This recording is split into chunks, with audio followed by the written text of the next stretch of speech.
여러분 안녕하세요. 성경 속에 있는 진리를 탐구해보는 기독교 강요 시간입니다.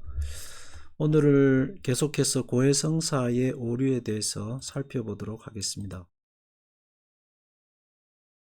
고해성사가 참 어떻게 보면 멋있어 보이고 또 답답한 마음을 어디 누군가에게 토로할 데가 없을 때 가서 이야기하면 속도 후련해지고 또 마음도 한결 가벼워지고 하는, 그리고 또 내게 있는 어떤 그 죄들을 고백함으로 말미암아 내가 그 죄로부터 놓이게 된다는 마음의 어떤 안녕이랄까요, 안정이랄까요, 그런 것도 얻게 되는 것처럼 보여서 굉장히 때로는 좋아 보일 때도 있습니다.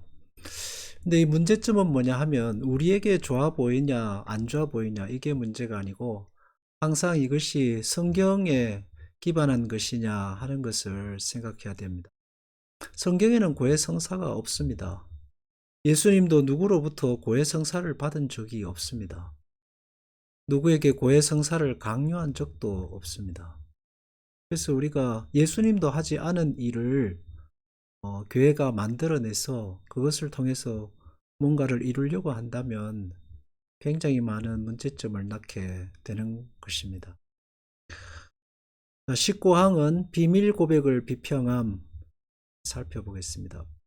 사실 고해성사는 신부와 고해성사를 하는 사람 간의, 두 사람 간의 이제 비밀스러운 문제인데, 성경에서 이 인용하고 있는 카톨릭에서 인용하고 있는 고해성사에 관한 구절들은 비밀 고백이 아니라 대부분은 교회의 권징에 관한 문제입니다. 공적으로 죄를 고백하고 또 공적으로 죄를 다루어서 그것이 교회 공동체의 죄라는 사실을 공포하고 또 교회를 바로 세우기 위한 목적이지, 개인적으로 죄를 고백해서 마음의 짐을 덜어준다거나 혹은 양심의 가책을 덜어준다거나 천국에 가는 티켓에 대한 확증을, 믿음을 준다거나 이런 목적을 위해서 세워진 말씀은 아니다라는 사실을 알아야 할 필요가 있습니다. 이는 신부에게 고백한 사람들이 입을 씻고 내가 악을 행치 아니하였다라고 할 수 있다고 생각할 때 그들은 아주 대담하게 죄를 짓게 되는 것을 우리는 알기 때문이다. 고해성사를 하고 나면은 내가 1년 동안 지은 죄를 다 씻었기 때문에 다음에 또 양심의 가책 없이 또 다른 죄를 반복할 수 있다 이것입니다. 1년 내 죄 지을 담력을 얻을 뿐 아니라 앞으로 1년 동안은 고백할 필요가 없기 때문에 그들은 하나님 앞에서 애통하거나 정신을 차리는 일이 절대로 없으며, 죄에 대해서 심각하게 자기 자신을 돌아보고 하나님 앞에 통회하고 기도하고 자숙하는, 누군가에 의해서 강요된 것이 아니라 성령의 인도하심에 의해서 그렇게 자기를 돌아보고 성화에 이르게 되는 그런 어떤 동기가 없다는 것입니다. 계속 죄의 죄를 거듭하면서 한 번에 모조리 뱉어 버리겠다고 생각한다. 아마 이 고해성사가 처음 생겼을 때는 좋은 효과도 있었을 것입니다. 그렇지만 시간이 지나면 지날수록 인간이 만들어낸 이 교권이라는 것은 부작용을 낳기 마련입니다. 사람에게 그 죄를 사하는 권세가 일단은 주어졌다는 자체가 부정의 여기고, 두 번째는 내 마음에 뭐랄까요, 이 아주 마음의 그 깊은 통해와 자복이 없이 예수 그리스도의 십자가를 통과하지 않고 예수 그리스도의 십자가의 그 죽으심, 내가 예수님의 십자가의 죽으심에 나도 동참했다는 그런 어떤 깨달음이나 이런 자기 부인과 가슴을 치는 애통함이 없이 고해성사 한마디로 죄가 사해진다는 것은 신앙의 어떤 거룩함이랄까요? 신앙의 목적을 상실하게 되는 것이다 라는 것입니다. 신앙생활의 가장 큰 목적은 뭘까요? 예수님이 우리를 구원하신 목적이 뭘까요? 물론 천국 가고 하는 것도, 영생을 얻고 하는 것도 중요하겠지만 그것이 완전한 목적은 아닙니다. 예수님께서 우리를 구원하신 그 최종 목적은 성화에 있습니다.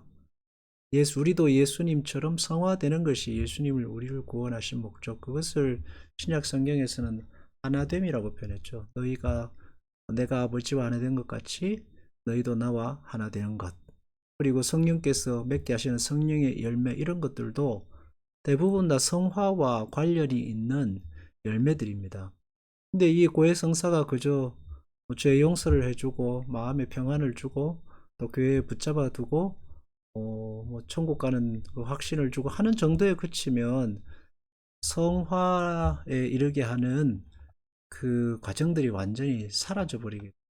그래서 오히려 회개하지 않은 죄인을 그냥 천국에 티켓만 날려주는 문제점을 양산하게 된다.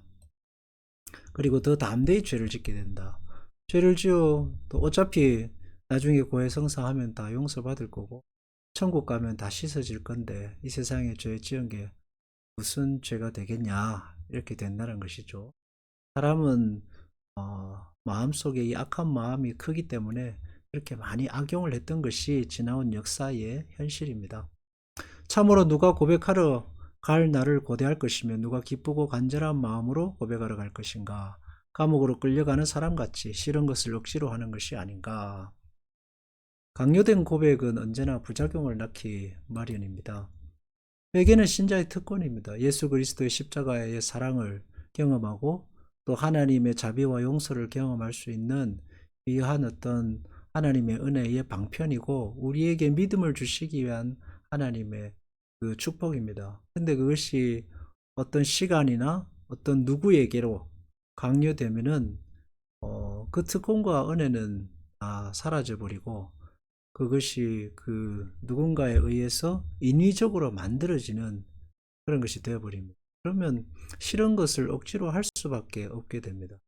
억지로 하게 되면 그것은 사랑이 아니고 은혜가 아니고 억지로 하게 되면 그건 인위적인 조작에 불과하게 인위적으로 조작해서 신앙을 만들어낼 수는 없거든요. 그렇게 되면 나중에 가면은 결국 괴물을 양산하게 될 뿐이고 기형적인 신자를 만들어낼 뿐입니다. 그래서 신앙생활도 어떤 면에서 권면하고 하는 것 굉장히 중요하지만 그 권면과 신앙의 강요나 이런 것들이 다 성령의 인도하심 하에 있어야지만이 그게 효력을 나타낸다라고 있습니다. 20항 열쇠의 권한에 호소하는 것은 근거가 없는 것이다.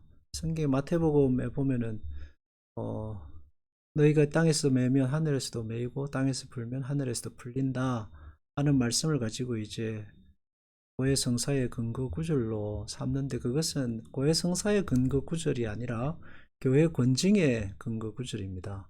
교회 권징의 근거로서 공적인 것이고 공개적인 것이고 그것은 교회의 성화, 어떤 사람의 양심의 가책을 들어주고 죄의 그 무거운 짐을 들어주는 그게 목적이 아니고 죄의 심각성을 깨닫게 해주고 그 반대죠. 그 반대로 죄의 심각성을 깨닫게 해주고 교회가 얼마나 하나님의 통치와 다스림 하에 있는가를 모든 사람에게 공적으로 나타내기 위한 권징의 한 표현으로서 그 말씀이 실려져 있다 하는 것을 잊지 말아야 하겠습니다.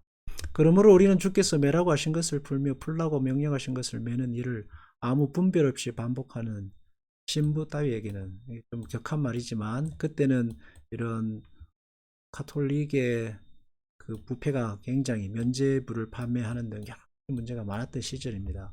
열쇠의 권한이 없다고 결론을 내려야 한다.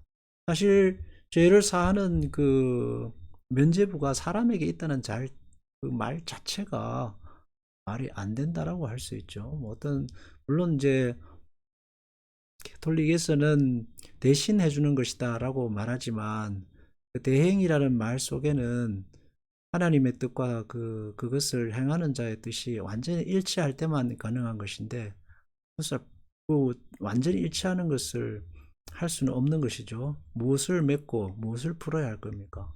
그 사람이 고백하는 사람이 그 마음속에 있는 것을 다 이야기하지도 않을 뿐더러 그리고 어디까지 맺어주고 어디까지 풀어줘야 할 것인가 하는 것은 사람이 감당할 수 없는 문제입니다. 성령님만이 그 심령 속에 역사하셔서 하실 수 있는 문제이고 하나님만이 사람을 성화시키기 위해서, 하나님만이 한 성도를 성화시키기 위해서 때로는 사죄의 은혜로, 때로는 그것을 계속 마음의 짐으로 갖고 살게 하시면서 하나님께서 행하시는 하나님의 섭리의 한 영역이지, 그것을 인간의 무슨 열쇠로 쉽게 만들어낼 수 있는 문제는 아니다. 그것입니다. 이 12랑 사제가 맺고 푸는 것은 불확실하다. 그러나 무엇을 매며 무엇을 풀어야 하는지를 모르는 이 고난, 알지 못하면 매지도 못하며 풀지도 못한다는 이 고난은 대체 무슨 고난인가? 불확실한 사면을 하면서 자기들이 받은 권위에 의해서 사면하노라고 그들이 말하는 것은 무슨 까닭인가? 이 상상적인 고난이 무용한 것이라면 그것은 우리와 무슨 관계가 있는가? 나는 그것이 아무것도 아니거나 그렇지 않으면 너무도 불확실해서 아무것도 아닌 것으로 생각해야 될 것이라고 주장한다. 때로는 그 맺고 푸는 것이 말씀에 메어야 할 때도 있고, 또 인간관계로 맺어야 할 때도 있고, 또 풀어야 할 때도 있고, 교회의 권징, 교회의 그 성화와 교회 질서를 위해서는 여러 가지 그 경우의 수들이 많게 됩니다. 그런데 그것을 어떻게 해야 될지도 모르면서 무조건 거기서 내가 너의 죄를 사하노라 라고 말한다면, 그리고 그 죄의 세세한 내면을 다 모르잖아요. 그 죄의 동기라든지 그 죄가 가져올 파장이라든지 이런 걸 잘 모릅니다. 근데 그것을 사람이 맺고 푼다는 것은 굉장한 문제를 낳게 되는 거예요. 지금도 마찬가지잖아요. 우리 현대 세상의 법정을 예로 들면 세상 법정에서도 그 죄를 판결하고 또 죄의 형량을 내리면서 굉장히 많은 문제들을 낳고 있습니다. 인간이 어떤 권한으로, 어떤 지혜로 그 사람의 죄의 형량을 정하고 또 유죄, 무죄를 정하고, 무죄인 사람이 유죄가 되고 유죄인 사람이 무죄가 되는 많은 온유를 갖습니다. 고해성사의 문제도 이런 데 있다라고 할 수 있습니다. 그래서 이것이 성경에 나와 있는 제도가 아니고, 또 인간이 그것을 행할 수 있는 완전 무결한 그런 능력이나 지혜를 갖지 않은 이상 그것은 무해하고 오히려 문제만 낳을 뿐이고, 인간을 그 진정한 신앙의 길로 나아가게 하지 못 걸림돌이 될 뿐이다 라고 하는 것입니다. 그런 비성경적인 것이라면 굳이 그것을 계속해서 지니고 있어야 될 이유는 없다라는 것이죠. 사람은 언제나 불완전합니다. 그리고 또 불안하기 때문에 뭔가 제도를 만들어서 좀 더 확고하게 하고자 하는 그런 욕망이 있습니다. 중세기에도 아마 그래서 그랬겠죠. 그렇지만 이런 데 있어서도 믿음이 필요합니다. 하나님께서 친히 역사하셔서 한 사람을 성화하게 하시고 때로는 맺고 푸셔서 주님 닮아가는 사람으로 만들 것이라는 것을 믿고 함께 하죠. 그리고 우리는 인내하고 지켜보면서 따뜻한 마음으로 기도해야 하는 겁니다. 물론 교회 권징, 교회 공적인 질서와 어떤 교회의 상징적인 그 거룩함을 세우기 위해서는 마땅히 교회 권징은 바르게 실행돼야 할 것입니다. 지혜가 필요한 일입니다. 기도하겠습니다. 주님, 우리에게 지혜를 주시고 은혜를 베푸셔서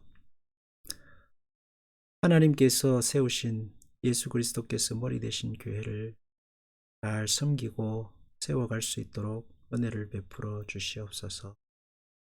주님께 모든 것을 맡기고 나아갈 수 있는 담대함과 인내를 허락하여 주옵소서. 예수님의 이름으로 기도하옵나이다.